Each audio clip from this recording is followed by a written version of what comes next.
dia juga mengalami zoe. Dia bernapas tapi dia bergairah. Ada orang bernapas tapi udah nggak ada gairah, udah bau kuburan aja gitu.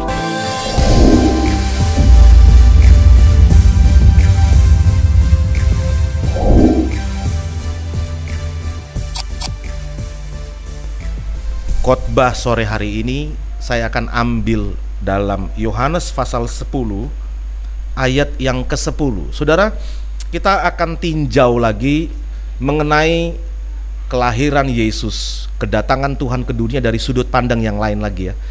Nah, karena kita masih di bulan Desember, saya juga masih tertarik lah untuk bicara tentang kedatangan Tuhan ke dunia.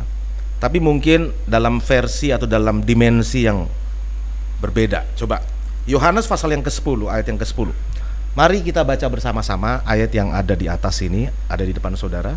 Juga saudara-saudara yang ada di rumah yang menyaksikan lewat streaming di YouTube Generasi Emas, mari kita atau Anda bisa membuka Alkitab ini, Anda juga membacanya. Selain daripada kita yang ada di tempat ini, saudara juga bisa men-sharekan link ini kepada teman-temanmu yang lain mungkin yang mereka juga butuh siraman rohani di hari-hari yang sulit ini dalam kehidupan mereka. Coba kita baca bersama-sama Yohanes 10 ayat yang ke-10. Mari, 2, 3. Pencuri, membunuh dan membinasakan.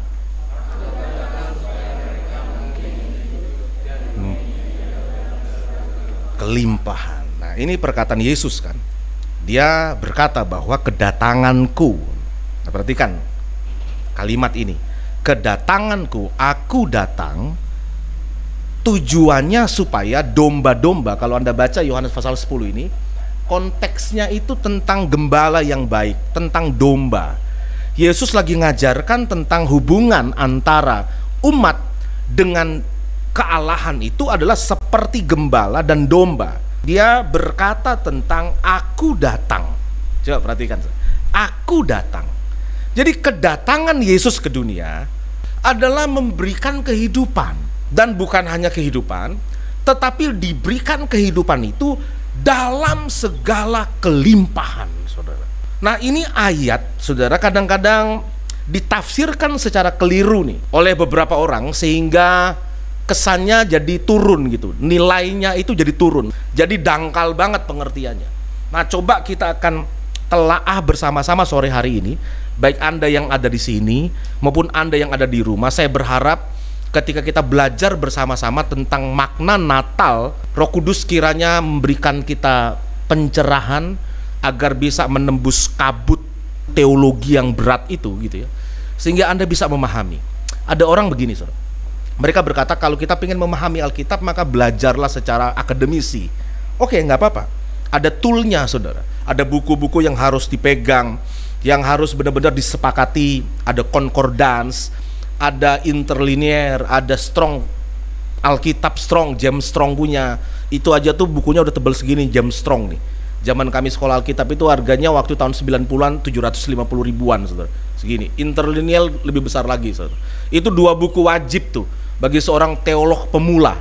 Itu belum lagi kalau dia berkhotbah. Saya punya seorang teman, dibilang begini, kalau saya berkhotbah, Pak, saya harus butuh referensi 13 buku, dibilang gitu. Jadi kalau saya bicara harus ada referensi minimal 13 buku untuk saya berani ngomong.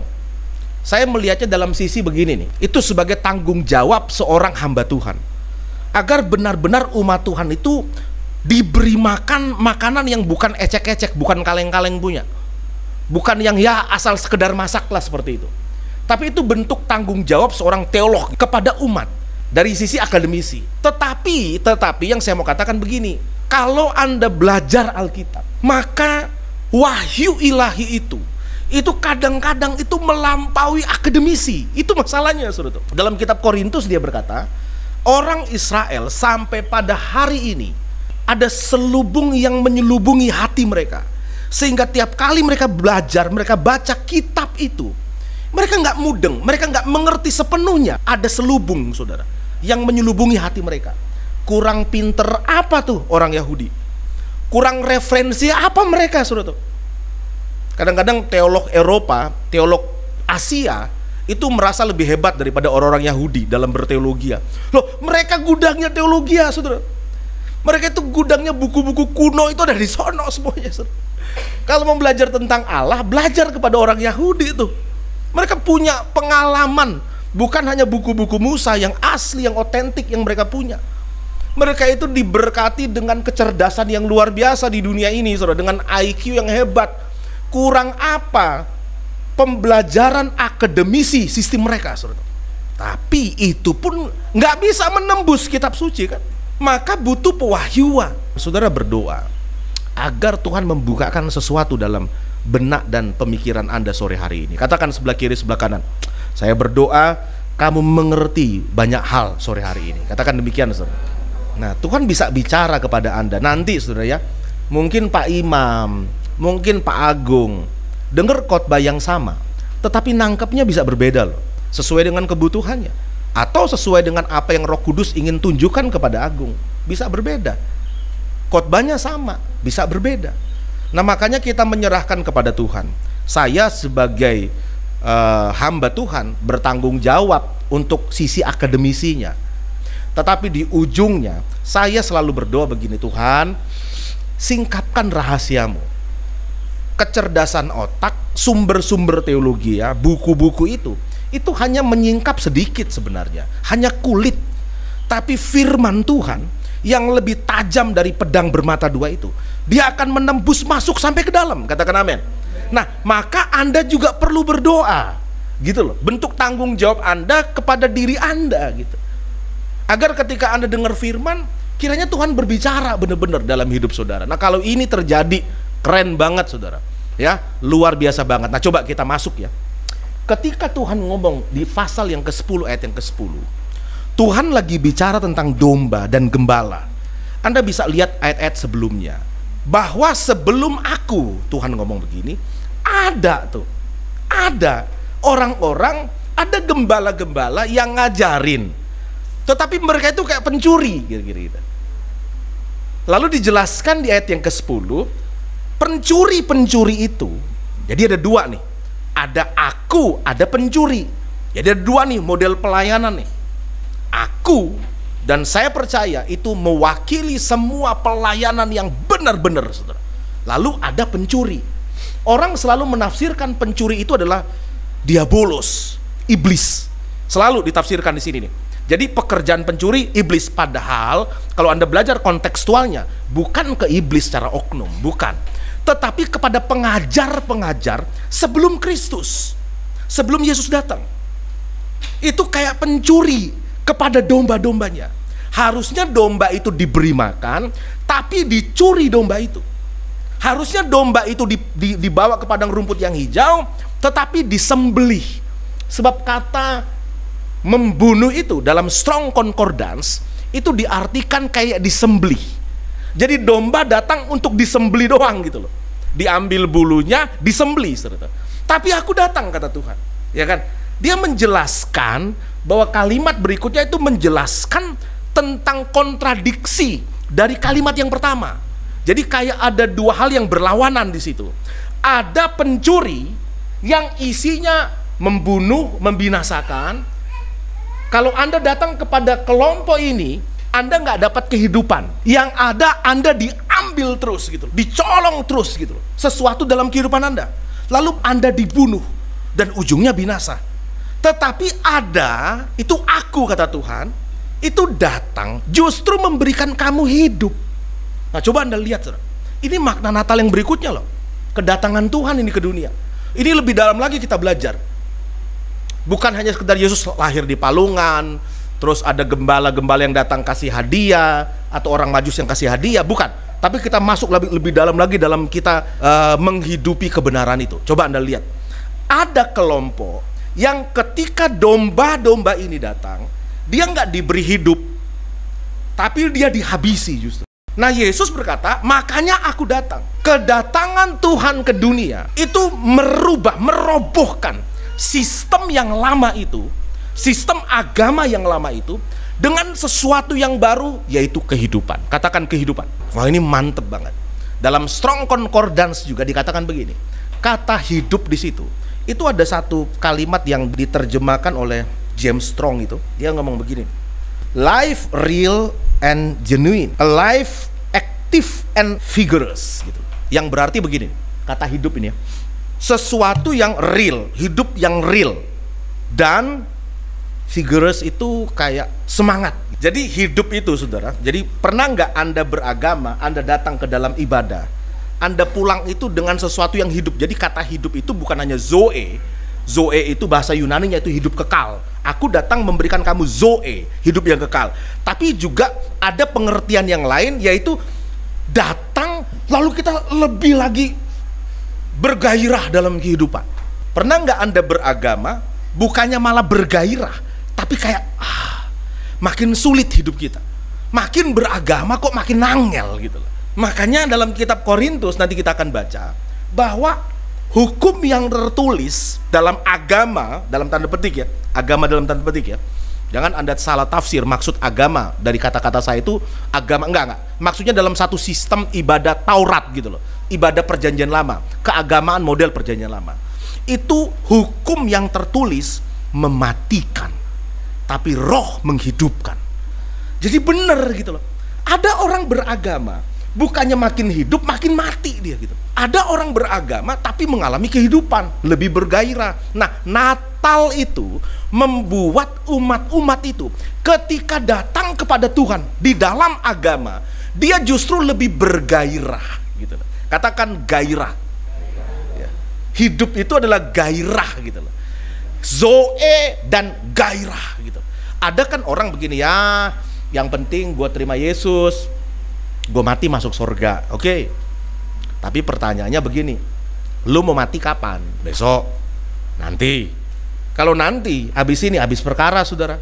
Masalahnya ada orang matinya, maaf bicara, 25 tahun lagi, 50 tahun lagi. Zaman dulu orang ketika diajarkan datang kepada Tuhan langsung hidup yang kekal, mati masuk surga. Masalahnya dia matinya masih 50 tahun lagi. Dia harus kasih makan orang-orang, dia harus kasih makan istrinya, anak-anaknya dan segala macam. Dia harus bisa dalam kehidupan itu nggak stres. Bagaimana caranya? Dia butuh 25 tahun lagi, 10 tahun. Makanya kata Zoe di situ bukan hanya kehidupan kekal, tetapi selama Anda hidup di dunia, di dalam Kristus itu dijamin semangat saudara itu ada dalam kehidupan. Katakan amin. Pernah nggak lihat orang-orang dalam hidup itu kayak nggak ada semangat sama sekali? Kerja ya yang penting iso mangan, iso turu ya, iso kono kui. Itu kayak hidup nggak ada semangatnya tuh. Nah orang kayak begitu gitu, itu udah mati sekalipun dia hidup sebenarnya. Harusnya dia bilang begini, gua harus benar-benar survive, gua harus benar-benar bisa jadi berkat bagi banyak orang tuh. Tapi dia udah nggak mikirin orang, saudara. Ya yang penting gua ya bisa bertahan, ya beginilah gitu loh. Menjalani hidup itu ya itu udah mati selagi dia hidup sebenarnya. Natal sore hari ini itu membukakan kepada kita bahwa kedatangan Tuhan itu bukan untuk Anda dalam kehidupan itu kayak mati selagi hidup, bukan. Tapi Anda hidup selagi Anda bernapas. Kok bisa Pak ya? Iya, sebab ada orang bernapas tapi nggak hidup sebenarnya. Ngerti maksud saya, saudara? Orang bernapas tapi nggak hidup. Tapi ada orang hidup, dia bernapas tapi dia juga hidup. Nanggap ya? Dia juga mengalami zoe. Dia bernapas tapi dia bergairah. Ada orang bernapas tapi udah nggak ada gairah. Udah bau kuburan aja gitu. Udah nggak bergairah dalam kehidupan. Kenapa sih bagian yang pertama dikatakan bahwa pencuri-pencuri itu pencuri. Dia lagi mencuri sesuatu dari domba-domba itu gitu loh. Kenapa dikatakan demikian? Bahwa pencuri di sini sebenarnya tidak menunjuk kepada oknum diabolos atau iblis atau Lucifer itu, bukan. Walaupun pekerjaan iblis adalah dia mencuri, dia curi damai saudara, dia curi sukacita saudara. Tetapi kata pencuri di sini itu bukan itu. Itu ada satu ajaran gitu. Ada kelompok yang mengajarkan. Siapa mereka ini? Siapa orang-orang ini? Itu pengajar-pengajar Farisi. Orang-orang guru-guru agama Farisi. Orang yang hukum Taurat itu udah berat, sama mereka ditambah saudara, beratnya hukum Taurat. Saya pernah ngomong di tempat ini kan, ketika Yesus memanggil orang-orang Yahudi dalam Matius pasal 11, dia berkata, marilah datang kepadaku, hai kamu yang letih, lesu dan berbeban berat.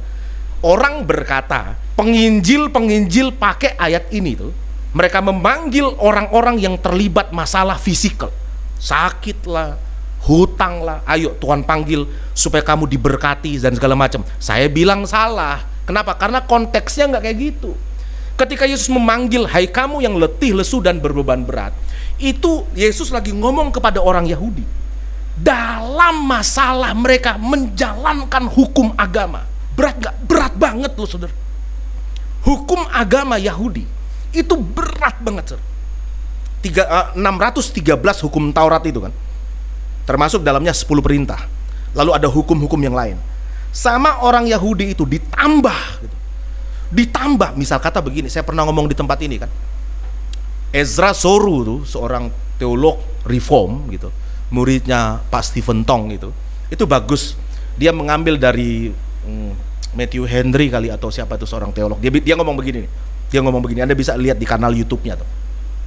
Pak Ezra Soru ya, itu orang hebat tuh, keren banget dia. Pokoknya dia pengajarannya ya ada berapa yang saya setuju lah. Bagus lah, dasarnya bagus. Jadi dia bilang begini, bahwa ketika nih di zaman dulu nih, contohlah hukum Sabat ya. Kan ada hukumnya tuh, hukum Sabat. Hormatilah hari Sabat kan begitu. Nah, kalau sama orang Yahudi tuh, bukan hanya Anda hari Sabat nggak boleh ngapa-ngapain, harus beribadah kan, oke. Tapi ditambahnya begini, oke, nggak boleh jalan berapa langkah, 2-3 langkah, nggak boleh. Terus nggak boleh pikul beban. Beban yang dipikul oleh orang Yahudi nggak boleh melampaui 2 ara kering. Jadi tahu ya, itu ara itu buahnya gimana ya? Itu kering, 2 ara. Itu kan ya paling berapa ons itu ya. Itu kalau Anda mengangkat itu di hari Sabat, batal saudara. Anda beragama, batal langsung. Anda berdosa berarti. Bayangin saudara tuh. Hari Sabat kalau ada orang melahirkan saudara, nggak boleh ditolong, nggak boleh. Karena Anda menolong dia, itu Anda melanggar karena sudah bekerja pada hari Sabat. Noh, bayangin saudara tuh. Jadi orang kalau melahirkan itu berdoa di zaman dulu. Pas hari Sabat, jadi kalau Anda itu kalau bisa dimasukin lagi saudara tuh. Karena menderita deh pasti wanita kalau melahirkan di hari Sabat. Nggak ada yang bantuin, nggak ada. Itu seperti itu loh saudara. Nah, orang-orang yang melakukan perintah-perintah yang ada reward, ada punishment ini, mereka itu kacau dalam berpikir. Jadi bagi mereka justru melakukan agama kok jadi berat ya. Itu beban berat, apalagi kalau melanggar satu, itu batal semuanya 613. Begitu loh saudara. Anda nih melanggar satu nih, itu artinya semuanya gagal, ulang lagi dari awal lagi. Begitu terus kehidupan mereka tuh. Itu baru hukum Sabat, belum hukum yang lain. Itu banyak banget yang abot, yang berat. Nah, dalam kondisi kayak gitu Yesus bilang begini, marilah datang kepadaku. Kamu yang berat dalam apa? Bukan dalam masalah orang Yahudi. Saya pernah bilang di tempat ini, itu tempur mereka itu bukan bertempur di masalah keuangan, masalah dapat gaji bulanan berapa. Enggak, udah enggak main di levelnya orang Yahudi, enggak. Tempur mereka itu dengan ketuhanan gitu loh, dengan agama, bagaimana gue berperilaku agama menurut hukum Taurat. Begitu tuh konflik mereka. Kayak kita kan konfliknya, konflik masalah apa? Ya, aku rak mangan pak. Sekian. Orang Yahudi enggak, memang mereka lapar, mereka dijajah oleh Roma, tetapi bukan itu konflik mereka. Konflik mereka itu dengan hukum Taurat. Makanya saya pernah bilang, nenek moyang Yahudi itu berantemnya sama malaikat. Namanya siapa saudara? Yakub. Level tempur mereka itu malaikat loh saudara. Kalau kita kan level tempur kita sama sembako gitu. Minyak goreng, mie instan gitu. Kalau mereka enggak, tempur mereka itu sama malaikat. Itu nenek moyang mereka itu namanya Yakub yang dirubah jadi Israel. Berantemnya sama malaikat saudara. Itu orang Yahudi tuh kayak begitu tuh. Itu hidup mereka tuh rohani, itu sampai ke sono. Makanya saya mau bilang begini ya, orang bilang mabuk agama. Yahudi itu mabuk agama tuh. Tapi mabuk agama mereka, kalau Anda baca ya, walaupun dalam hukum yang berat itu, makanya begini, orang selalu berkata ya, orang Yahudi kok gini, tegar tengkuk, kita sering maki-maki mereka kan. Alkitab berkata sekalipun mereka kayak gitu, mereka punya konflik sendiri dengan Tuhan loh saudara. Tuhan sayang sama mereka loh saudara. Kenapa? Karena beban Tauratnya mereka itu wabot daripada Anda saudara. Daripada saya, parah mereka saudara. Makanya jangan sampai Anda kutuk melu-melu orang-orang itu terus mengutuk orang Yahudi ya. Jangan. Berani lu kutuk orang Yahudi, kutuk itu berbalik sama saudara-saudara. Itu betul. Di sejarah Indonesia, sorry nih, satu ketika Soekarno itu ikut-ikut PBB mengutuk Yahudi karena Yahudi tahun-tahun sekitar segitu ya, itu melakukan satu pelanggaran area tempur dengan Arab, kutuk. Tahun 65 terjadi satu. Hampir semua bangsa-bangsa yang ngutuk kena, saudara. Beneran, nggak boleh. Karena nggak tahu ya, mereka itu anak Abraham secara fisik. Tetapi saya mau bilang begini, itu pun masih ada selubung, saudara. Karena pengajar-pengajar ini pencuri mereka itu. Itu orang-orang pemimpin-pemimpin agama Yahudi itu ngajarkan kepada orang Yahudi itu, wah. Jadi begini nih, ini yang kita masuk lagi lebih dalam ya. Kenapa kok kayak mereka dibunuh, disembelih dan binasa? Karena sudah tahu nggak, hukum Taurat itu dua hal. Hukum Taurat ini Anda catat baik-baik. Apa sih hukum Taurat? 10 perintah. Iya. Tetapi esensi hukum Taurat ya begini.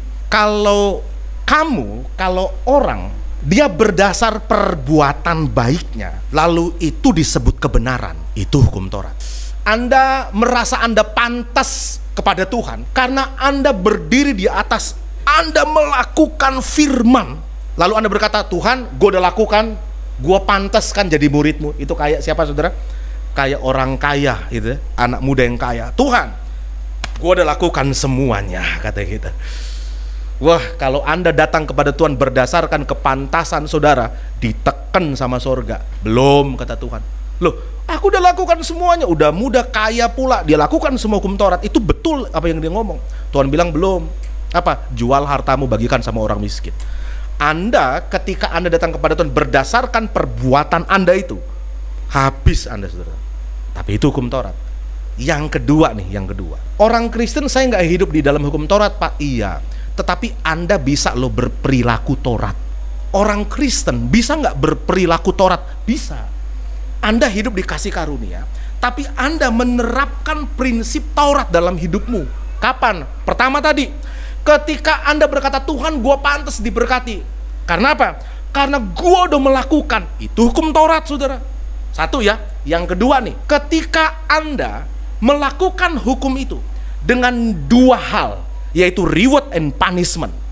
Reward itu gini, Anda dimotivasi dengan, Tuhan, gue lakukan supaya aku nanti dapat apa, saudara? Berkat. Itu reward. Jadi Anda melakukan berharap nanti dapat berkat. Saya sudah lakukan, Tuhan, mana berkat buat saya? Itu Taurat, saudara. Nanti kita akan lihat, parah ini parah. Kekristenan nih, kalau Anda beribadah, datang kepada Tuhan, lalu minta berkat berdasarkan apa yang Anda sudah lakukan, Anda lagi menghidupi Taurat tuh. Anda lagi siap dibunuh di pembantaian agama. Anda akan jadi orang melakukan agama itu tua sebelum waktunya. Karena beban agama berat banget. Sebab kalau Anda berani mengklaim hadiah berdasarkan perbuatan Anda juga akan siap terima punishment. Gue udah lakukan, mana hadiahnya? Akan gitu. Masalahnya begini, kalau Anda nggak lakukan, apa yang Anda terima? Ini nih kita akan mengerti nih esensi Anda beragama. Kalau Anda berdiri atas dasar yang pertama nih, maka banyak orang nih dalam kehidupannya, mungkin dia kelihatan biasa-biasa saja, tapi udah mati di dalam dia. Dia itu orang Kristen yang memuji Tuhan, tapi sebenarnya mati rohnya. Kenapa? Karena dia dibunuh pelan-pelan tuh dengan ajaran itu. Pernah nggak Anda begini? Ayo, lo lakukan nanti kamu diberkati. Itu Taurat. Kalau nggak lakukan gimana? Kamu dikutuk. Karena nggak ada di tengah-tengah, Pak. Nggak ada di tengah-tengah, hukum Taurat nggak ada di tengah-tengah. Jadi begini, saya lakukan, saya dapat berkat. Oke. Kalau saya nggak lakukan, harusnya kan begini. Ya kamu nggak diberkati dan nggak dikutuk juga kali, gitu loh. Jadi nggak diberkati, tapi juga nggak dikutuk. Tapi hukum Taurat tidak. Cuma ada dua mata begini loh. Anda lakukan diberkati, Anda nggak lakukan dikutuk, gitu aja gitu loh. Nah, siap nggak? Anda lakukan diberkati nih. Berapa kali Anda melakukannya dan dibanding dengan Anda tidak melakukannya? 5 lakukan Tuhan, 5 enggak. Itu pun udah batal berarti, saudara. 9 lakukan Tuhan, 1 enggak, udah batal berarti. Udah batal tuh. Udah batal. Karena 1 salah aja. Yakobus berkata hukum Taurat itu 1 tidak bisa digenapi, maka semua itu batal, gagal kamu gitu loh. 613 loh, saudara. 1 aja gagal semua. Nah, ini bukan hanya masalah 1 gagal, ini masalahnya lebih banyak gagalnya. Kalau itu yang terjadi, Anda bukan diberkati, Anda dapat kutuk. Tapi Tapi itulah yang terjadi kan, berdasarkan keyakinan mula, maka itu terjadi atas hidupmu. Kalau Anda beragama, Anda punya keyakinan yang pertama, maka siap-siap terjadi atas hidupmu. Kutuk, udah gitu aja. Pernah nggak nih gini, pernah nggak orang melakukan kebaikan dalam hukum agama, tapi bukan diberkati malah dikutuk? Ya itu, saudara. Ngeri ya, ngeri ya. Maka coba buka di sini, 2 Korintus 3 ayat 6, coba lihat.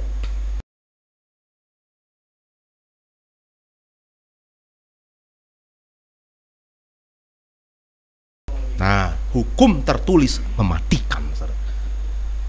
Saudara pernah datang, tapi malah Anda digiring ke pembantaian, saudara. Wah, parah gitu. Makanya Tuhan bilang itu pencuri. Jadi satu sistem yang justru ngambil dan bunuh umat. Apa itu? Itu tadi tuh. Ketika Anda beragama, beribadah, lalu Anda berkata begini, Tuhan, gue udah kasih perpuluhan, gue udah kasih persembahan, mana berkat buat aku? Kamu lagi hitung-hitungan, itu Taurat, Pak.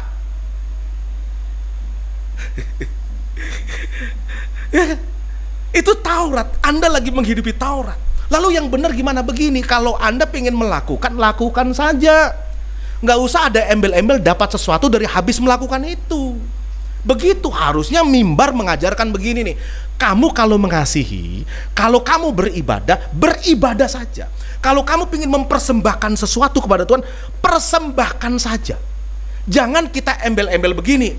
Kalau kamu kalau kamu melakukan persembahan itu, maka nanti berkat akan datang dalam kehidupanmu.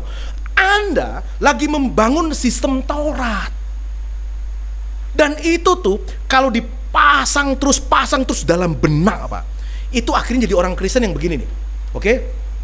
Kayaknya gue gak diberkati ya. Kenapa? Masih ada yang kurang nih berarti nih. Kurang apa? Kurang persembahan nih kayak ini mah gitu. Kemarin berinya berapa? 10.000. Naikin jadi 100.000 supaya dapat 1 juta. Terus gak dapat 1 juta kan? Kurang kali mah, kasih 10 juta. Kasih rumah sekalian. Lalu ada orang, dia kasih rumahnya kepada gereja, nggak balik-balik rumahnya, saudara. Dia tuntut pendetanya, saudara. Ini kejadian bener, pernah terjadi. Saya pernah cerita kapan hari ya. Ada, saya punya teman juga, saudara. Datang kasih semua. Nah, masalahnya begini, Anda ngasih semua, tapi ada iming-iming di belakang itu. Itu bukan kasih, itu bukan cinta. Sebab agape yang adalah kasih itu adalah melakukan, menyuruh umat Tuhan melakukan, tapi jangan pernah dituntut mereka minta balasan. Jadi kalau ada mimbar yang ngajarkan begini nih, ayo umat Tuhan melayani Tuhan dengan sungguh-sungguh, jangan harap balasan dari Tuhan, karena kamu sudah menerima kehidupan oleh Kristus kepada kamu. Kamu melakukan karena kamu sudah mendapat keselamatan. Kamu menabur karena kamu sudah menerima Kristus. Itu aja. Bukan kamu menabur supaya menuai. Bukan. Ketika Anda lagi ngajarkan itu, Tuhan bilang, kamu lagi dibawa ke pembantaian, kamu lagi disembelih itu domba-domba itu. Akhirnya apa yang terjadi, Pak? Itu orang-orang itu akan mendasarkan kepantasan dia kepada Tuhan itu berdasarkan perbuatan dia kan. Lalu makin dia berbuat, ini gua nih, akhirnya apa yang terjadi?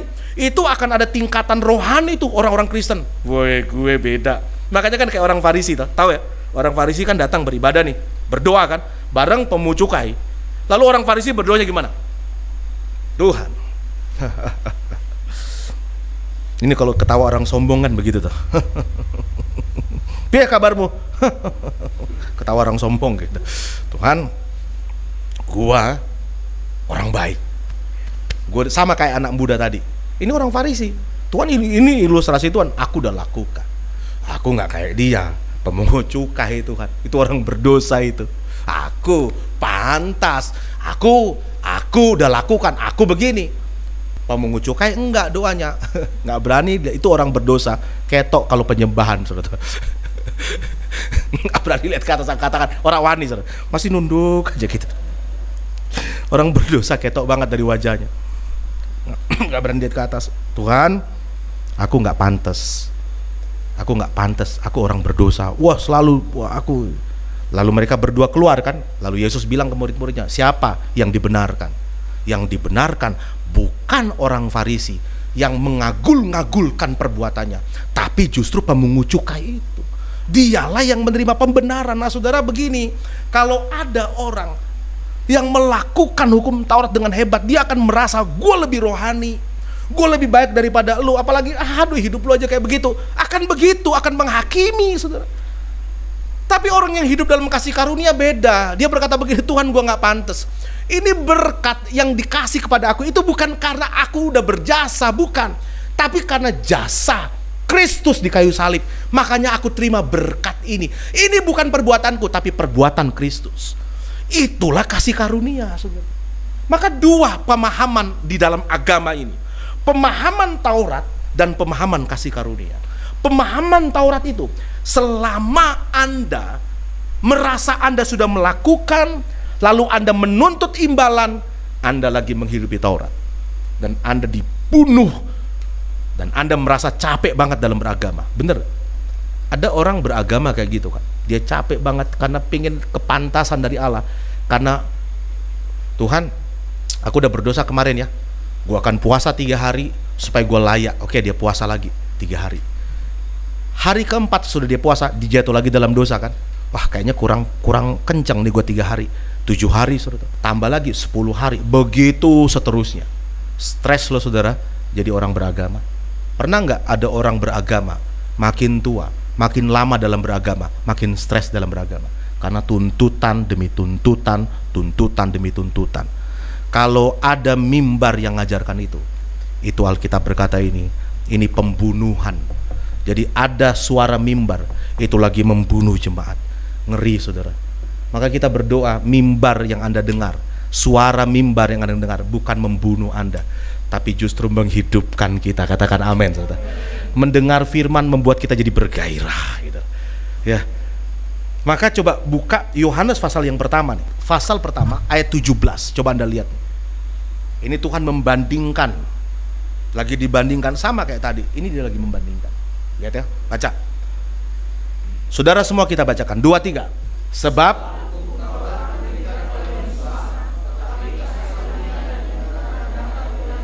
Anda lihat baik-baik nih.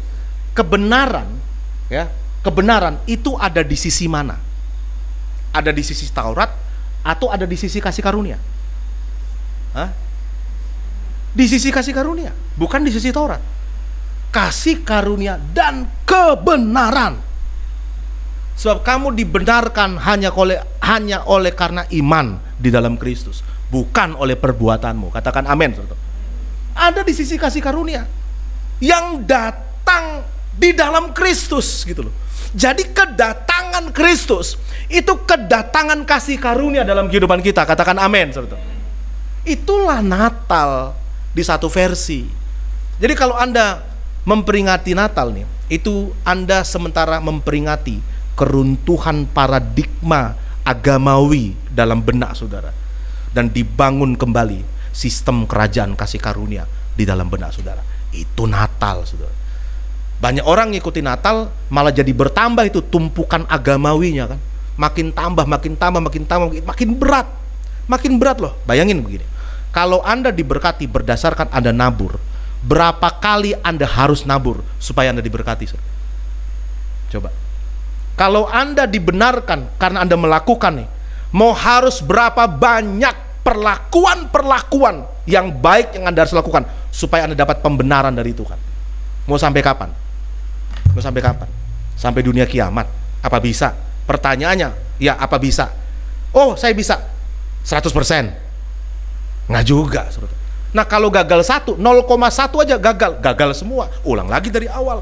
Nah orang kalau beragama model kayak gitu saudara, itu capek dalam beragama kan seperti itu saudara, capek banget. Makanya Tuhan bilang, ayo datang kepadaku, mari ada di sisi aku, bukan di sisi hukum Musa, tapi di sisi aku, karena di dalam aku ada kebenaran dan kasih karunia.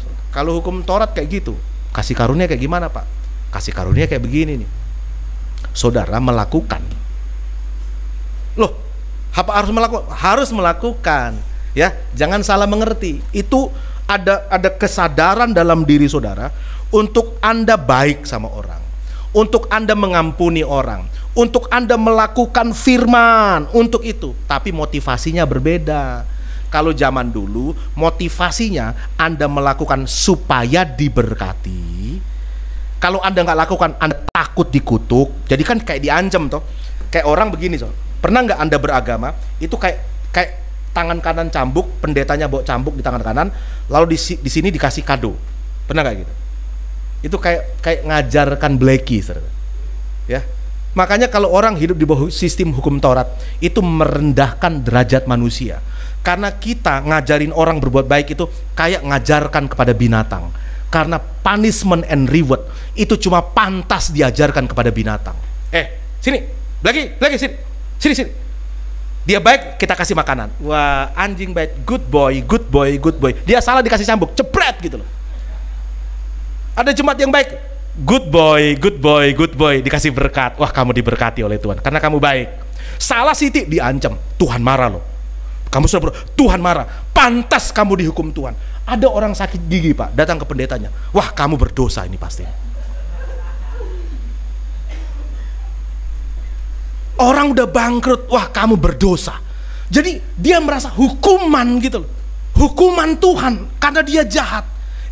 Di dalam kasih karunia, semua hukuman atas kejahatan kita sudah ditanggung oleh satu orang, yaitu Kristus Yesus. Katakan amin. Itu pola pikir. Nah, Anda bayangkan kalau Anda datang ke gereja itu berdasarkan model kayak lama tadi. Apa kuat Anda beribadah? Apa kuat Anda menjalaninya? Karena diancam dikasih hadiah, diancam dikasih hadiah, dimarahin, dirangkul, dimarahin, dirangkul. Ini orang edan ini gitu. Itu Tuhan yang kayak gitu kan. Tuhan di dalam agama kita yang lama nih, itu kayak Tuhan yang pegang cambuk dan pegang hadiah. Oke, anakku, ketoke kamu sudah memberikan baik, ku kasih hadiah, jebret. Jadi berkat itu hanya berdasarkan perbuatan kita. Rendah menurut saya gitu. Dan nggak akan bisa. Itu kayak kita kayak lagi disembeli itu. Yesus datang, dia robah itu. Bukan. Ini loh.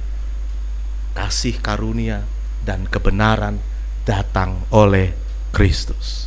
Aku datang memberikan kamu hidup. Jadi gimana sih kok orang bisa bergairah begini, Pak? Begini nih. Berkat yang kamu terima itu bukan berkat dari perbuatanmu. Tapi berkat yang kamu terima itu berdasarkan perbuatan Kristus. Begini, saya kasih ilustrasi yang sangat sederhana banget kepada orang-orang Johar ya. Begini, untuk menutup firman. Di anak-anak PAUD kita di Johar, itu kan ketika dibuatkan sekolah PAUD nih, kita ngomong-ngomong sesama teman-teman pengurus, gimana nih? PAUD gratis ya? Oke, kita sepakat PAUD gratis. Sepakat PAUD gratis. Tapi saya bilang kalau PAUD gratis toh, itu nggak ngajarkan yang baik. Lalu Tuhan kasih hikmat kepada kami, kepada kita begini. Itu iya gratis bagi mereka, tapi PAUD-nya sendiri pun ada harganya. Mahal, saudara. Pendidikan itu nggak murah loh, mahal. Tapi yang bayar bukan anak-anak itu, ada orang-orang tua asuh yang bayar itu. Jadi ketika anak-anak bersekolah, itu pendidikan yang mereka terima bukan gratis, itu ada harganya, mahal harganya. Blessing of the Lord yang Anda terima itu bukan murahan, Pak. Mahal harganya. Nggak bisa dibayar oleh Musa, nggak bisa dibayar oleh pelaku-pelaku agama. Yang bisa bayar hanya darah anak domba Allah. Ada orang yang berkorban sehingga Anda menerima berkat itu. Yang bayar bukan Anda, yang bayar orang lain. Itu yang kami ajarkan ke anak-anak itu. Kamu nggak bayar sini, iya murahan. Tidak murahan. Ini ada nilainya. Tapi bukan kamu yang bayar. Ada om itu yang bayarin, kamu bisa sekolah. Jadi bagi dia gratis emang. Tetapi pendidikan itu sendiri mahal, ada harganya. Siapa yang berdarah-darah? Itu orang tua asuhnya yang berdarah-darah untuk supaya dia bisa sekolah. Nangkep Pak Saudara? Anda diberkati ini, perhatikan baik-baik. Kristen diberkati dalam prinsip kasih karunia. Itu gratis diberikan. Loh iya Pak? Iya. Kehidupan itu gratis, itulah kasih karunia. Tetapi itu bukan murahan. Ada yang sudah membayarnya. Siapa? Kristus. Kita pelaku agama dalam hukum Taurat itu kayak saya dulu sok-sokan, saudara. Ya kayak teman-teman lah gitu. Itu ketika bawa orang, kita traktir orang atau kita ditraktir orang gitu loh. Makan yang mahal, kita cuma punya duit berapa gitu loh. Makan. Kita mau bayar, kita coba sok-sokan kan. Berapa harganya? 100.000. Hah? Berapa? 100.000. Waduh, berapa emang? Ya cuma 25.000 gitu loh. Nggak akan pernah cukup untuk membayar makanan rohani itu, nggak akan pernah cukup, Pak. Lalu tiba-tiba ada satu orang berkata, udahlah Sam, nggak usah, gratis lo kok. Ya gua yang bayar, 100.000-nya gue yang bayar. Kayak begitu tuh. Pelaku-pelaku agama akan selalu merasa gua yang melakukan. Oke, bayar loh gitu, bayar. Bisa nggak? Ini ada orang berkata nih, pemirsa mungkin di rumah nih, wah Pak Samuel, gua dong melakukan. Oke, nggak apa-apa, lu melakukannya, bayar coba. Bisa bayar. Gung, bisa bayar. Agung ini mungkin termasuk orang-orang kudus di akhir zaman kan. Mungkin dia merasa bisa kali ya, bisa kali membayar itu. Oh, bayar loh. Bayarnya itu nggak boleh separuh loh.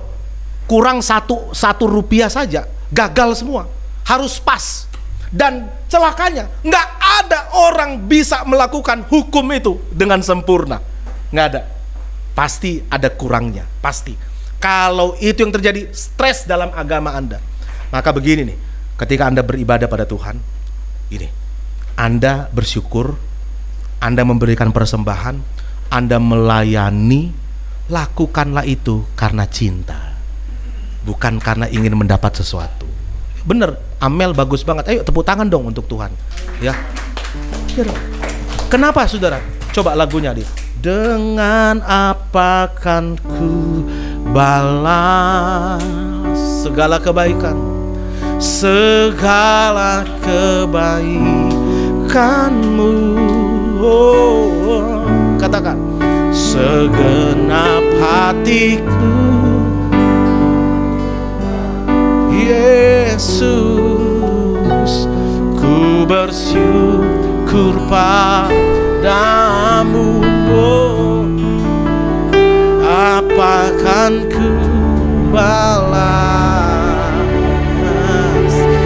segala kebaikan, segenap hatiku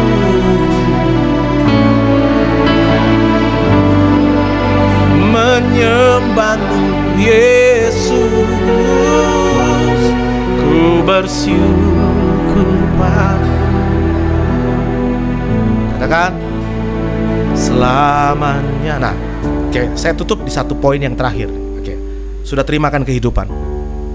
Makanya kenapa Anda bergairah? Kenapa Anda bergairah? Karena Anda menerima semua kebenaran, semua kepantasan itu karena karya satu orang, yaitu Kristus. Jadi jangan ada satu jemaat pun di generasi emas yang berkata begini, gua pantas beribadah karena gua baik, karena gua sudah lakukan semua. Enggak ada yang pantas di sini, enggak ada. Dari mimbar sampai semua di sono, ora ono sing pantas gitu, enggak ada. Tapi satu orang yang pantas, yang sudah turun ke dunia, yaitu Kristus. Oke ya. Maka di kalimat yang terakhir di Yohanes 10 ayat 10 tadi, coba Yohanes 10 ayat 10, coba lihat ya. Aku datang memberikan kamu hidup dan memberikannya dalam segala apa saudara? Kelimpahan. Ono gelas, nggak ada gelas. Saya mau kasih ilustrasi begini. Ketika Anda sudah mendapat hidup ya, Anda akan menjadi pelaku-pelaku yang keren. Bener. Kok bisa Pak? Karena Anda melakukannya itu bukan karena ancaman, bukan karena tuntutan berkat, bukan. Tapi Anda melakukannya keluar dari hati yang mencinta, saudara. Itu lebih luar biasa dan itu lebih fair, itu lebih enak. Ketika Anda, Pak, kok rajin banget beribadah Pak, supaya pengen diberkati? Enggak, saya beribadah bukan supaya pengen diberkati. Lalu supaya apa? Karena saya sudah menerima berkat kasih karunia daripada Tuhan, makanya saya beribadah. Bapak memberikan perpuluhan supaya pengen dapat, supaya tidak ada apa tuh, langit kayak tembaga tuh, supaya Anda dapat kutuk. Enggak, saya enggak takut kok. Saya enggak memberikan perpuluhan juga enggak takut saya dihukum kok. Tapi saya mengembalikan milik Tuhan karena saya mencintai Tuhan. Wah, itu kan keren. Kamu menabur ngapain? Kamu memberikan itu untuk pelayanan itu, kamu kan menabur tuh ngapain? Supaya dapat kembalian? Enggak. Saya menabur bukan supaya saya diberkati, tapi karena saya sudah diberkati, makanya saya menabur. Kan keren ya? Anda naik satu level dalam beragama loh, saudara. Ya, kalau level yang pertama beragamanya itu kita beragamanya rendah banget. Beragama karena tuntutan. Coba aja. Anda nyuruh orang itu karena Anda ancam dia baru dia lakukan, dibanding dia lakukan karena dari hatinya.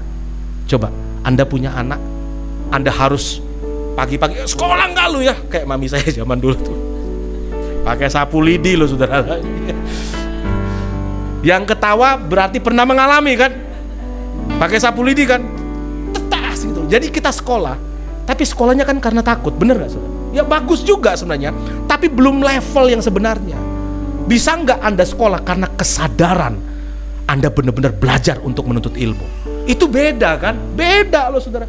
Orang melakukan karena kesadaran, karena dia dicintai, sama dia melakukan karena diancam-ancam, beda gitu. Beda, kayak gini deh, kayak gini. Orang melakukan hukum agama nih, ya, itu kayak gini nih. Dia punya air dalam dirinya, terus disedotin. Pendeta mau minum aja itu pakai teknik gitu, pakai ilustrasi gitu. Padahal aus gitu. Ini kayak orang beragama, disedotin terus kan, disedotin terus, dia lakukan terus sampai entek loh saudara. Pernah nggak Anda ketemu orang yang beragama? Ini bukan orang berdosa, bukan orang yang bukan, ini orang yang baik, tapi dia merasa capek. Opo meneh jaluk Pak Pendeta, jaluk gereja, opo meneh sih yang udah entek dia Pak. Saya pernah ketemu orang Kristen, sudah habis dia melakukan kayak diperesin gitu loh. Kayak domba kurus gitu loh. Wes kurus disembelih pula gitu loh. Pernah nggak ketemu jemaat kayak gitu? Ya, capek dia, udah itu dipotongin bulunya terus gitu loh, sampai kurus, domba kurus, disedotin terus loh. Yang sedot ini kayak pencuri kan, wena dia. Yang disedotin entek saudara. Bener ya, nangkep ya? Nangkep. Mau begitu terus, habis kita. Tapi kasih karunia tidak. Aku datang supaya domba-dombaku hidup. Ini Yesus ya. Dan memberikannya di dalam segala apa saudara? Saudara tahu kelimpahan itu apa? Kelimpahan itu begini. Eko tugasnya nanti udah penuh, terus apa yang terjadi? Wow,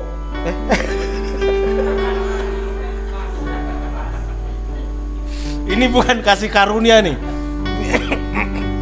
Orang yang ngambil dia belum hidup kasih karunia berarti dia. Tapi nangkap maksudnya. Lalu Anda bayangkan saja. Terus, nah, beda nggak tadi? Kalau tadi air yang keluar itu karena dipaksa,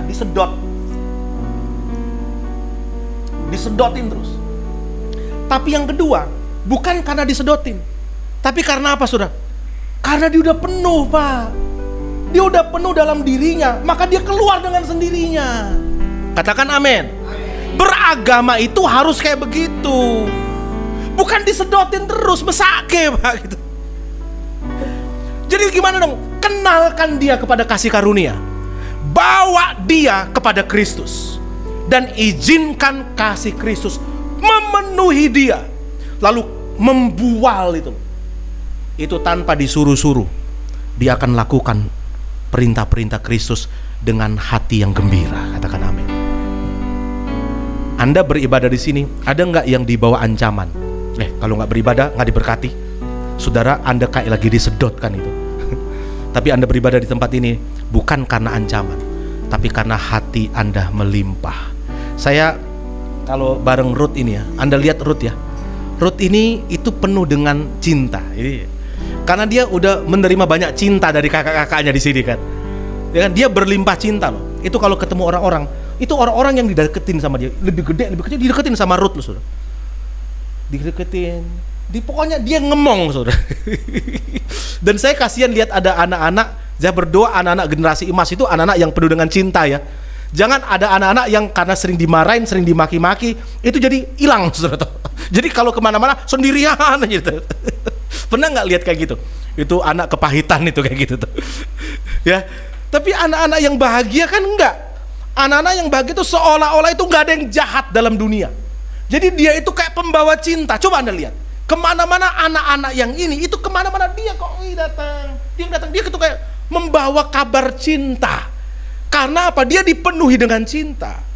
Kekristenan itu harus seperti itu, katakan amin. Penuhi dengan cinta. Kedatangan Kristus itu kedatangan membawa kelimpahan kasih karunia dalam kehidupan kita. Itulah Natal, saudara. Mari kita bangkit berdiri bersama-sama. Dengan apa kan ku balas segala kebaikan, segala kebaikanmu, oh, segenap hatiku menyembah Yesus, ku bersyukur